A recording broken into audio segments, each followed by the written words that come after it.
So when we set up the band Zercher Good Morning, I flip the hooks around so that they're facing down. And then I put some kettlebells on the backside here to hold them down so that these hooks don't slide up and out when they pull on them. You could also put a barbell across there and load it up with weight. Then I'll attach my bands. This is a 2-inch band. When we're getting heavier on the tension, I'll usually use two 2-inch bands, or maybe a 2 and a 1.5. And then I usually bring a box depending on the athlete's height, so that we make sure that they get tension at the bottom position. If they go with their feet on the ground, because of where this band is all the way up at my knees, we don't really have any tension at the bottom position. So I bring this box in here so I can elevate it.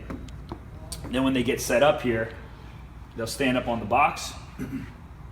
They can squat down, and I usually just use the top band. I find if we use both bands, it's too much tension.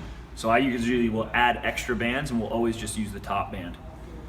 Then I have them squat down, get the band right in the crook of their elbows, get down nice and low, and pull the band into their chest.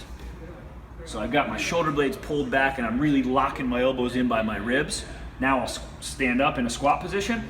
And from this position, my abs are engaged, my low back is engaged, my whole body is really locked in, and I'm getting a lot of postural strengthening just holding this position. You can see my arms starting to shake.